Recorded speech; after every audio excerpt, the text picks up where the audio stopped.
Get in, nerds. We are playing Victoria 3. We're starting a new run as Brazil. So, at the beginning of this, I'm just going to take you through what's going on with our country, because things are getting kind of wild out here, even at the very start of the game. We are in a war with two different countries, the Rio Grande Republic and Para. I hope I'm pronouncing that right. I do not speak any Portuguese, so we're going to do our level best with it and try to, not look like a fool.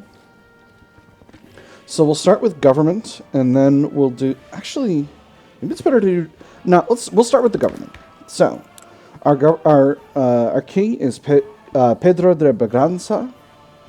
He is a meticulous child, and he aligns with the intelligentsia, which puts us in a good position, but the intelligentsia are very, very weak early on in the game. So that's going to potentially make things really difficult. We're going to need to build up a lot of universities and buff them up using our bolstering in order to get them stronger. In fact, let's do that right away, because we got to get over this illegitimate government landmark. We got a bunch of historical characters here. So we're led by Diogo Antonio Feijó, and he's supported by an agitator who is a radical called Francisco Sabino.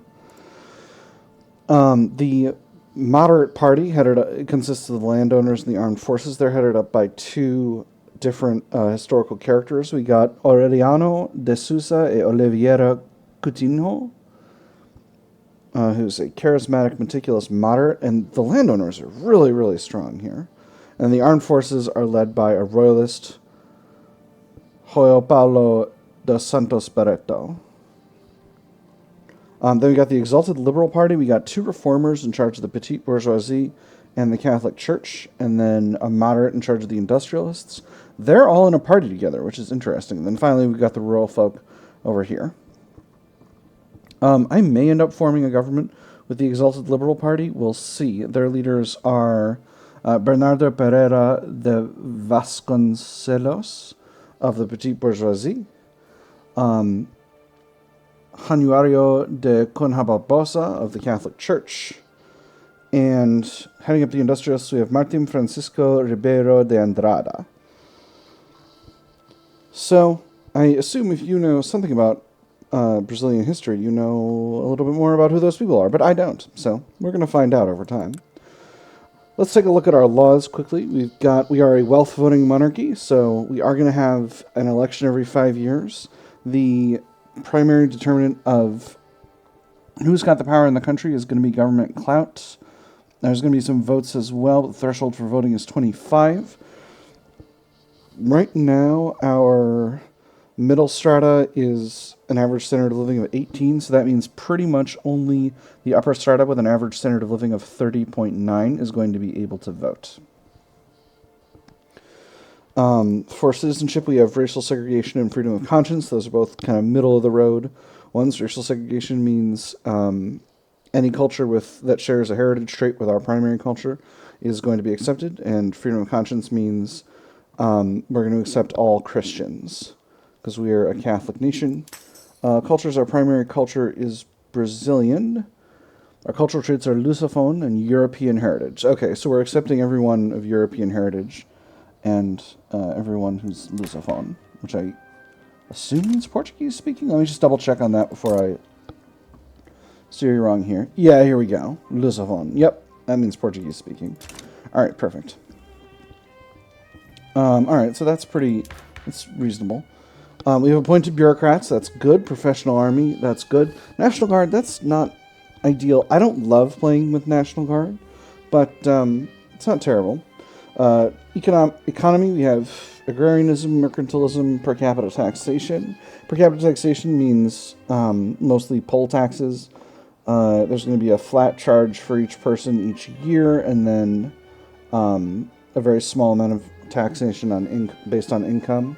Mercantilism means we're going to primarily tax imports and tax exports less, because mercantilism is about encouraging exports. And then agrarianism is going to be causing our economy to focus on plantations and farms. Land reform is tenant farmers, which is okay. It's kind of the default starting policy for a lot of countries that don't start with serfdom. No colonial affairs, that's perfectly fine. Local police force, that's not great. More effective at reducing state penalties from turmoil, but it doesn't give us any kind of rad bonus. It also strengthens the landowners, so we want to get rid of that basically as soon as we can. No school or health systems, free speech laws, censorship. No workers' rights, child labor allowed, rights of women, legal guardianship, no social welfare. There are migration controls, and unfortunately we do have the slave trade over here. And that's going to be a whole set of mechanics that I'm going to introduce you to in a bit. Let's talk about a little bit about our technology. Over here in production, we're just scratching the surface. We've got most of the tier 1s. So we've got all the basic ones, but we don't have lathe yet. So that's probably going to be a priority for us. Over here in military, we've got all the tier 1s, except for Napoleonic warfare. We desperately need that. That'll get us lancers and mobile artillery. That'll let us upgrade our cavalry and our artillery. That's going to be really important. Over here in naval, we have just the very basic ones. We don't even have paddle steamer yet. So it's going to be a minute before we're doing anything navally, and that's fine. Finally, in society, over here under urbanization, we have most of the tier 1s. Since, again, we're lacking stock exchange, so we don't have the ability to go to free trade or protectionism. So that's definitely going to be useful to us to get. We're also missing banking over here, so we have higher interest rates and lower minting than most countries in the West right now. Over here into the intellectual side, we've got the first few tiers. We have medical degrees and romanticism and empiricism, so we're doing pretty well over here, but we don't have mass communication yet. So it's going to be a minute before we're able to get either nationalism, which is going to give us a nice authority bonus and unlock some options for us, or egalitarianism, which give us universal suffrage, proportional taxation, and increasing our social... I thought egalitarianism unlocked more stuff. I guess we've already got access to census suffrage, technically. With us having slave trade, we are actually locked out of going to cultural exclusion, because we need to have slavery banned for that. And I think total separation of church and state might be... No, total separation of church and state we can do while keeping slavery. Slavery is only gonna... See, slave trade over here doesn't say what it locks out. I think we can't go to either interventionism... Okay, we can go to interventionism, but we can't go to laissez-faire? No. I'm pretty sure there's some slavery-based restriction on our economy. Anyway, we're not as far back as we could be, so that's feeling pretty good. Overall, our economy is moderately large. We got a 5 million GDP, 4.04 million people, so that's pretty okay. Standard of living is pretty weak at 8.7, and literacy is very, very weak with 20%. We're definitely going to need to increase that. So let's take a look at our economy. Over here in industrial, we've got a very small number of basic industrial buildings, 1 level of furniture manufactories, 4 of textile mills, 2 of tooling workshops, and 4 of paper mills. We got 1 each type of shipyard, 1 set of arms industries, and 10 levels of urban centers. We have no food industries, no glassworks, no steel mills, no artillery foundries, and no arts academies. Over in rural, we're doing a lot better. We've got a couple of rice farms, a bunch of maize farms, a bunch of livestock ranches. Well, actually, no. We only have 3 livestock ranches. That's actually a little bit of a shock. We have 2 sets of gold mines, so that's very good going for us. And then in plantations, we got quite a few. 6 copper plantations, 19 coffee plantations, 2 tobacco, 4 sugar, 11 banana, and 18 logging camps and 6 fishing wharves. So overall, we're doing pretty well from an economy perspective. Fishing wharves, I'm going to immediately upgrade these to fishing trawlers. That's going to make them more productive. These shipyards are going to be able to continue to sell ships. I hope I didn't completely mess up my my clippers market. Let's see here. I don't yet have lathes, so I can't produce additional furniture over here. Tooling workshops. Actually, one of my tooling workshops is making tools out of wood, which is just abominable. How much iron have I got in this market? Not a lot. Oh, that hurts. Oh, that's not great. Alright, well, so we're going to be probably on wood frame construction for a minute, which is going to hurt. That said, I can't really focus on that right now because I'm in a war. So let's learn a little bit about that. This is the Ragamuffin War. Rebels in Rio Grande do Sul are demanding independence and are willing to pay for it with the blood of their soldiers. So this will complete if the Rio Grande's Republic and Grão Para do not exist, and it will fail if...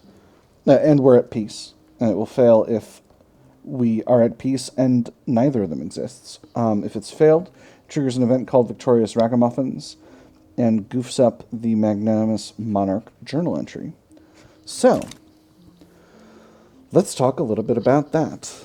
Do I want to look at matter of slavery first, or do I want to look at the magnanimous monarch? Let's look at the matter of slavery first, so that'll give us some context. So if we lose the Ragamuffin War, then the magnanimous monarch journal entry gets depleted. So next there's the matter of slavery. The ban on the slave trade is widely ignored. We have 70% progress. We have 2 decisions here, and issue the golden law and selectively enforce the ban. Let's read the description. The status of the progress bar will be determined by various positive or negative conditions, and there's a list under each. We'll go through those in a minute. This progress bar reaching 0 will lead to the ban on the slave trade being officially repealed, further entrenching the institutions in Brazilian culture and political life.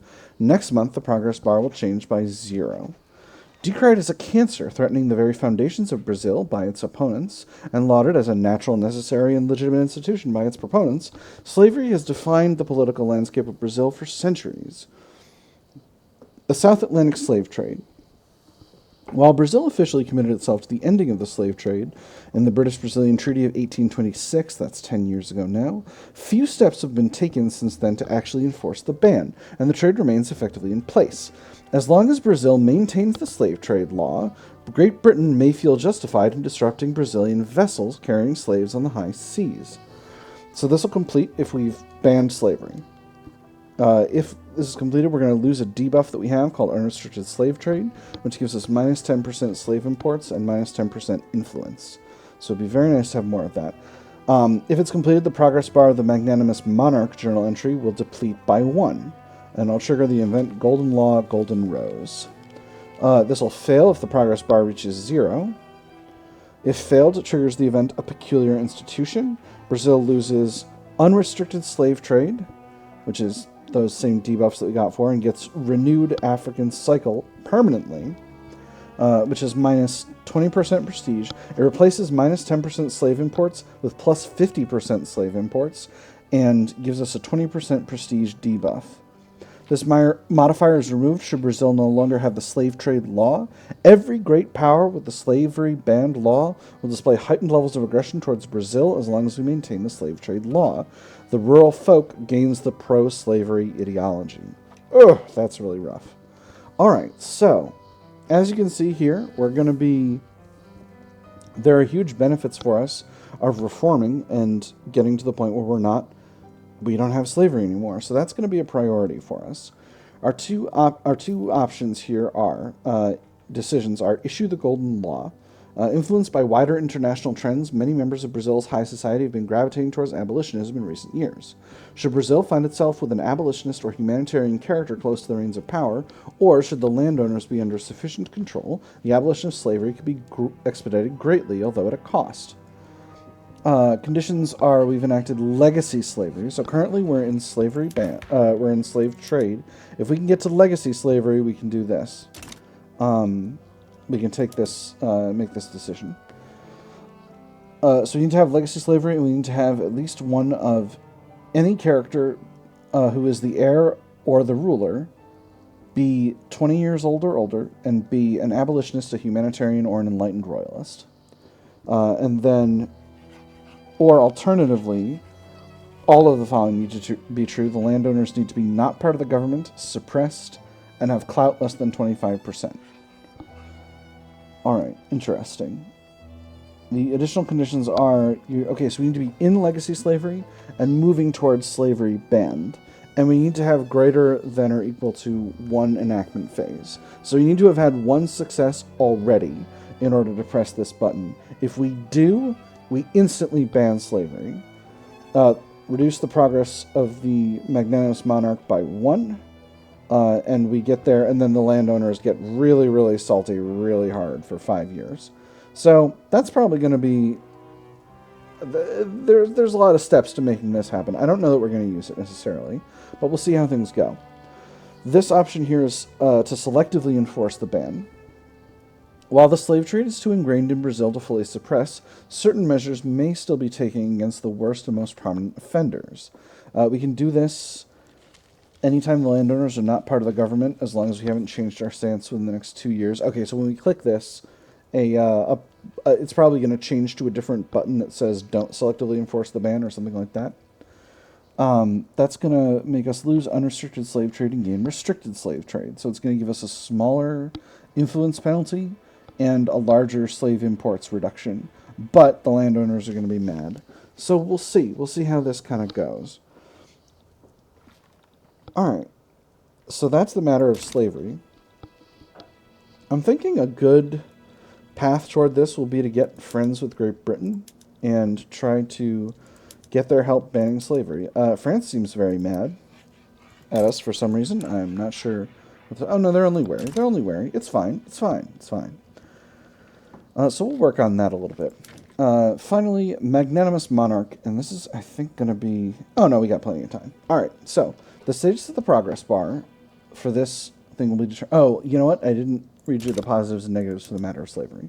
So here are the things that are going to cause this progress bar to go up. And it going up is a good thing.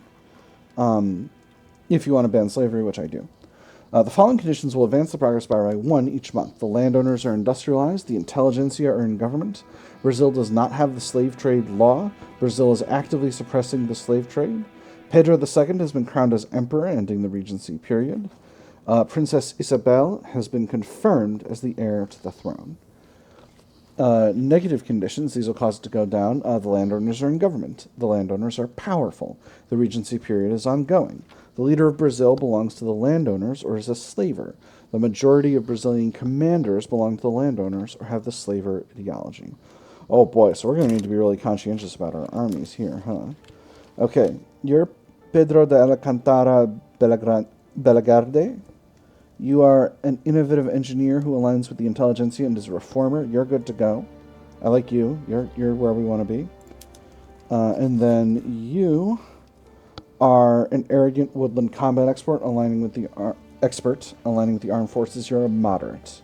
All right, and then finally we have another army with no leader in it. Okay, we got 2 old landowners, dorks, and this guy is a traditionalist, but not a slaver. Come on in. We haven't slept for weeks. So finally, we have the magnanimous monarch journal entry. Again, matter of slavery starts at 70%. Magnanimous monarch starts at 50%. The status of this progress bar will be determined by various positive or negative conditions, and we'll go over those at the end. The progress bar reaching 0 will lead to the end of the liberal emperor's reign and the proclamation of a conservative republic. All right, so those are the stakes. I think if we fail at this, we're going to keep the run going as a conservative republic and try to regress and return to Monkey. And we'll see how that goes. So, Emperor Pedro de Bragança, the second ruler of the Empire of Brazil, has been thrust into his role at an early age following the abdication of his father. Pedro II aspires to maintaining democratic rule while protecting the civil liberties afforded by the Constitution, as well as finally ending the institution of slavery which mars Brazil, despite the strength of the conservative forces arrayed against his liberal cause. So this will complete if the progress bar is above 50%, if Brazil is a monarchy, and if Emperor Pedro II dies. Okay, interesting. If completed, I see, here we go. So what this does, this doesn't change anything right now, but it triggers important consequences for further down the line. If it's completed, i.e. he dies while we're still a monarchy and the progress bar is above 50%, then Emperor Pedro de Bragança's successor and the intelligentsia will begin their reign in a strongly advantageous position. Interest groups will be more likely to choose progressive leaders in the future, and this will trigger an event called Enduring Empire. I don't know what that does. It will fail if at least one of these, all of these. So if the progress bar reaches 0%, and both the landowners and the armed forces are not marginalized. So if we hit the bottom of the bar, if either of these groups are not marginalized, then we'll get a failure. Alternatively, if the bar is below or equal to 50% and Emperor Pedro II dies. Cool. Interesting. So we need to keep Pedro II alive. He is currently... how old are you? How old are you? 10. Alright, it shouldn't be too difficult. If failed, it triggers the event, the proclamation of the Republic. Brazil enables landed voting in distro power instead of wealth voting. Brazil enables presidential republic in governance principles. And the landowners and the armed forces both become part of the government. That's really interesting. We get automatically couped. We have a built-in coup mechanic. All right. So that is the starting position of Brazil. So let's get started with making our early decisions. Again, we're going to improve relations with the great powers over here. I don't know that we... Oh my, Bolivia is very, very disreputable. Argentina's okay. Paraguay, we can probably take over Paraguay. Guarani, I don't know about that. And then, don't have great relations with any of our neighbors. Diplomatically, we're just doing a little bit of relation improving. But we need to sort out this war, because there's a war happening. I don't know if you know this, but there's a war on. I think we're going to raise conscripts for this army. Oh my goodness, we've got a regular infantry here. That's not great. Oh my gosh, that is not great. Alright, so let's queue... Let me see. Graupara has 12 battalions. We've got 6 battalions in this army. What kind of production methods do you have for your battalions? You've got 1 unit of line infantry and a bunch of units of regulars. Ditto over here. Alright, so... Well, just the regulars over there. So I think as long as we're raising line infantry, we'll be fine. This is not a diplomatic play. This is an actual war. So we're going to kind of do our best. Oh my gosh, we can only raise them from these areas. And we can't raise many either. Oh, this is going to hurt. All right. So there, I'm going to raise those conscripts. And then that's the Admiralty. This is our Southern Army. We have 4 battalions of regular infantry, 3 battalions of line infantry. And the Rio Grande do Sul, the Rio Grande's Republic has 9 battalions. We've got 1 unit of hussars, 4 units of regular infantry, 1 unit of lancers, 3 units of line infantry. Alright, so I shouldn't need too many more conscripts. I think I'll do another 4 battalions, and we'll raise them from Rio de Janeiro. We'll do 1 from each of these areas. Get them going real fast. I think that may just be enough. We'll see. For tech, we'll get working on... you know, I'm not a hugely militaristic player, despite what my last run might have made things look like. We're not going to be doing a lot of military. We absolutely need to be able to hold our own against regular European militaries in this early part of the game in order to avoid just getting all sliced up and beat down. So I'm going to go for Napoleonic warfare and go directly to general staff, and that's hopefully going to help us. After that, we're going to go to intensive agriculture. That's going to get us the ability to produce fertilizer plants and explosives factories. Then we'll double back over here so that we can get percussion cap, and that'll allow us to produce munitions industries, which will let us have a little bit of autarky with respect to our military. After that, we'll circle back here. At that point, Lathe will probably already be researched, but if it's not, we'll queue it in. And then after that, we're going to need Atmo pump engine, mechanical tools, and railway. And that's going to be our sort of physiological needs from a technology perspective. Budget-wise, let's go ahead and throw in a tax on services. Where's services? Okay, here it is. That's shocking. Services is not actually our most productive, but I think it will be over time. So we'll throw that in there. Taxes are at medium. Military wages are at medium. If we increase military wages, we can't get them up to above plus 10, so we can't get patriotic fervor. Oh, I should actually look at our abilities. Let me just make sure quickly that our abilities are basically the defaults. Brasilidad, plus 10% prestige. That's cool for having a strong intelligentsia. Strong landowners, latifundios, extra agricultural and plantation tax income. Oh, interesting, latifundia. That's neat. I remember that from Rome Total War. Armed forces, you have patriotic fervor, very good. Petit bourgeoisie treasury bonds, that's a default one. Catholic Church, be fruitful and multiply. That's standard for the Catholic Church. Job creators and nucleus coloniais. Extra migration attraction. Ooh, for having a strong and happy rural folk. That's really interesting. Curious about that. This army we just got a head of. I'm going to mobilize it. We're going to throw a few units of conscripts in, and we're going to mobilize those. And then we're just going to give this army a second to sort itself out before we put it on a front. And by that point, we'll be doing really well. Both of these fronts are a little difficult at the moment, so I'm going to flip our leaders over to defense, unless this guy's really good at attacking, which he's not. And this guy is going to... he's about the same. We'll leave him defending as well. And then we'll go ahead and unpause while we let this war get started and let our conscripts get raised. There's also a journal entry over here called Integrating the Brazilian Nation. We got 4 different groups here. Oh, all right, never mind. We got an event. Let's take a look at it. The Emperor's Regency. The triumviral regency of the landowners and the armed forces was recently overthrown and replaced by the democratically elected Feijó Regency. Venezuela's improving relations, very good. Let's improve relations with them back. Until Emperor Pedro comes of age, Brazil will likely be engulfed by political turmoil. Chess, lauded as the game of kings for over 1,000 years, stresses strategic acumen. Long strategies require sacrifice, cost calculation, and a keen sense of literacy. And as one player slips, another gains control of the board. But the board of this game was the young emperor himself. Who knows what scars these intrigues would leave on the boy? Will they never cease their squabbling? The intelligentsia under Feijó will be unwilling to join political parties until the regency period is ended. The regency period lasts for 19 years and gives us minus 15% legitimacy. Well, we absolutely need a bunch of interest groups in government now. We can get, if we pull in... oh, this is really rough. I can get up to 38% by having... no, I'm gonna go to 28.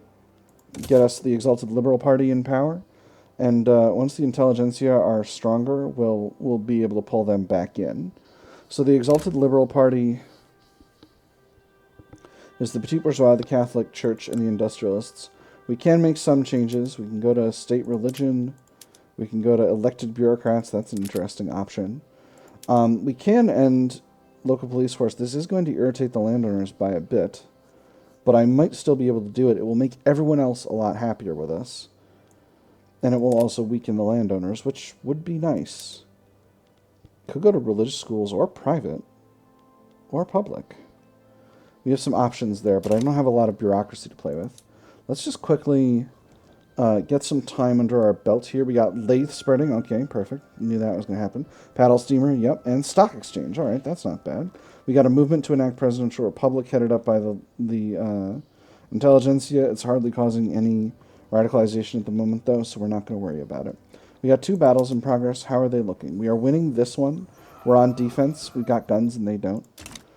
They mostly don't. And then over here, we got the same thing happening, so I'm feeling pretty confident about that overall. Let's go ahead and take a look at our market.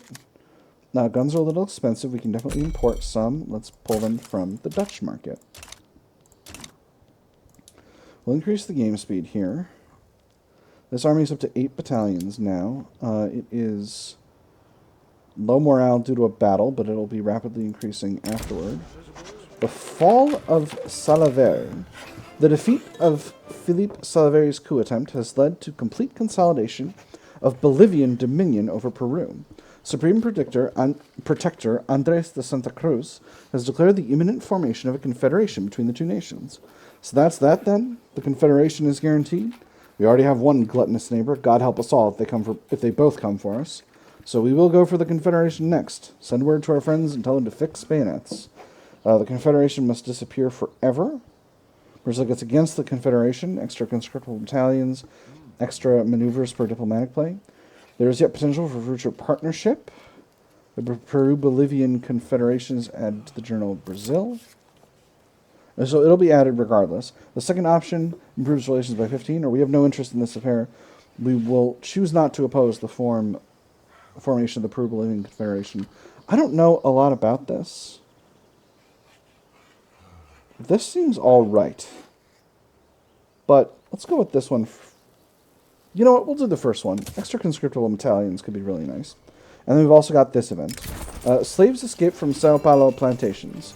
More and more slaves have been disappearing from the sugar plantations in Sao Paulo of late, suspected by overseers of fleeing inland to yet undiscovered golimbos, ex-slave settlements existing outside the reach of the law. Sanhor were missing slaves. 7 didn't report for head count. Nobody's seen them. 3 men, 2 women, and a boy and a girl. Anyone I care to know? Meat is meat. It can be replaced. One of the strongest pickers, and one woman was someone your wife fancied. Shall I round up some trackers?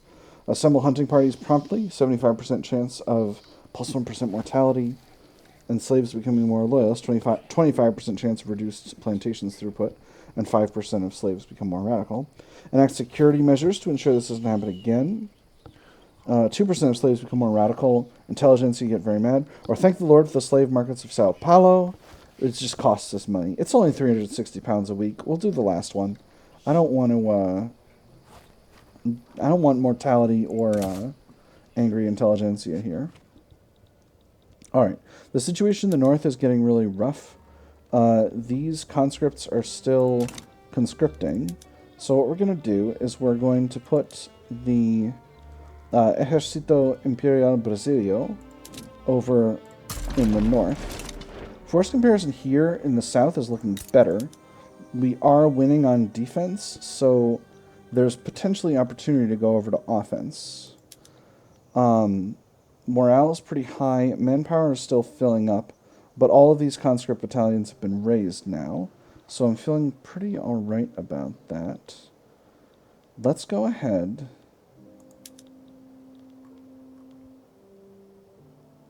Oh, we need to be building stuff. What the heck am I doing? We need to be building stuff. Alright, before we do anything else, let's just throw down a university in Rio de Janeiro. Oh my gosh, we're low on infrastructure in areas. This hurts. This hurts me. I'm hurting. We need ports, because we don't have railways. One there, and one here. And that'll sort us. How long is this university going to take? Oh, it's going to take a year. Alright, so we'll do the ports. The ports are going to take the same amount of time. Oh, this hurts real bad. I need more construction sectors. That's what I need. I got plenty of wood in the country, right? Yep, duh. We'll build both of these in Rio de Janeiro. And that's going to help us at least do a little something. Alright, we'll get that going there. Force comparison's looking a lot better in the north here. Force comparison's looking even better in the south here. So at this point, I'm going to put this army on advance. And I think once this battle is over... Oh, we are advancing over here. Oh, right, because this army's on advance. This army's not in advance, we'll put them on advance. So I think now we'll be able to win ourselves a war. Intelligentsia are very unhappy, but I'm trying to get them strong enough to be able to do all the things I would like to do with them. Virtually no... We got a lot of radicals and very few loyalists, but I'm hoping that changes before too long. Ejército de Amazonas is, the Amazonian Expedition Force, is pretty low on manpower overall. How much labor do we have available in these states? We've got plenty. And do we have unincorporated areas? Doesn't look like it at start. Alright, alright. Feeling pretty good overall. How are these construction sectors? They're taking their sweet time, friends, I must say. We're going to need to bring in some wood, probably. Oh gosh, there are a bunch of things we need to bring in. What can we export? What can we export? We can export sugar. Cool. America wants a little. And we can export... We're exporting some to Britain already. Interesting. And coffee, we're mostly exporting all of it. Alright, so we don't need a tiny trade route to America for sugar. We can just continue to sell more to Great Britain. Alright, we got a little bit of occupation. We are moving forward here. I'm guessing this may lead to a front split if they've got a little occupation in Maranhão, but I'm not sure. Again, please excuse my terrible, terrible pronunciation of all Portuguese words here. And we're doing well in the south here. Alright, perfect. we've got a decent supply of guns, bringing some in from America and some in from the Netherlands. We are exporting some to Ecuador, so that should be fine. We have an agitator called Aurelio Osorio, who is, let me see, are you historical? You are not. You're Marlon Rando. Cool. Alright, this war is progressing. This battle is progressing pretty well. We've got a good amount of occupation in the Rio Grande Republic. So I think we might only need to win more battle here, and we'll be good to go after that. How's our supply of wood? Because that's going to be determined. It's going to be the primary determinant of how well our construction sectors can operate right now. It's not great. So I do need these ports. After that, I'm going to need more iron by a lot. Let me see. Minas Gerais is low on infrastructure, so I can't build there. And Bahia is also low. Oh my gosh, all of my areas are low on infrastructure. Oh, this hurts. This hurts real bad, friends. Eesh. Alright, we're going to need to bring in iron. So the first thing I'm going to do... Well, the first thing I'm going to do is read this journal entry, and then we'll take a look at other stuff. Actually, we'll probably put a pin in the episode pretty soon. Alright, despite the capitulation of the main Cabano government in Belém, countless rebels continue to resist our rule upstream. Hardened by years of conflict, the Brazilian army has taken an especially harsh attitude towards the rebel bands, mainly comprised of free Afro-Brazilian and Amazonian fighters. Men, I do not need to tell you what a great victory this is. But the dreams of your beautiful wives and little sweets must wait. The rebel has escaped upstream, and he will fight until old age takes his fingers. Our new orders are thus. Should they hide behind the trees, we will burn them down. Should they hide behind tall walls and without toeholds, we will pile their dead and climb them. Leave no stone unturned, no grass untrod. In the name of God and House Bragança, onwards. No mercy for the traitors, burn the rebel out. Brazilian infamy increases by 5. Amazonas gets 90% devastation. 20% of Afro-Brazilian pops die. 20% of Amazonian pops. Holy shit. Oh, Jesus Christ. Amazonas gets the scouring of the Amazon for 5 years. Minus 20% migration attraction. Plus 40% mortality, plus 40% mortality per turmoil. 5% of pops become radical. And the same thing happens in Para. Okay. Ugh. Oh, that's really bad. Alright, so Grau-Para has surrendered at the cost of a lot of bad stuff happening. The Rio Grande Republic is also very near to collapsing. But that should lead to the end of the Ragamuffin War pretty shortly, and after that we'll put an end to the episode. Oh, it's not starting out strong, friends. It's getting real rough. Ugh. Alright. The Green Poncho Treaty. With the defeat of the Rio Grande Republic's field army, General Nereo Barreto has proposed the granting of amnesties and extensive concessions to bring Rio Grande do Sul back into the fold and to avoid prolonged guerrilla fighting. General, my men have fought hard and bravely, but they are only men now. Far be it from us to treat each other like Frenchmen with British prisoners, and if you must, then allow them a dignified death. Were it left to me, Coronel, I can only guarantee that I shall speak to the ones who can spare them. If they have the sense, they'll see what I see. Farmers, traders, and artisans. Offer concessions, full amnesty, and paying off of war debts. 20% of pops become radical. 5% of pops in Santa Catarina become radical. Gaucho amnesty for 5 years, minus 10% authority. Paying off Rio Grande's war debt, £3,000 a week in costs. It's not terrible. Or if they wanted leniency, they should have surrendered back in 1835. 10% devastation instead. 3 times the radicals, 60% radical in Rio Grande do Sul. 15%, so 3 times the radicals, but no cost and no authority penalty.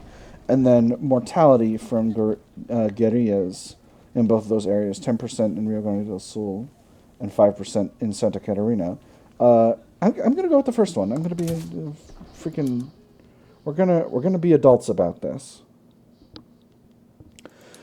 All right. That is the close of September, and that is all we've got time for today, friends. It's going to be an interesting run. I'll talk a little bit more about what my ambitions are at the beginning of the next episode, but for now, I've had fun. I hope you all have had fun as well, and I will see you on the other side.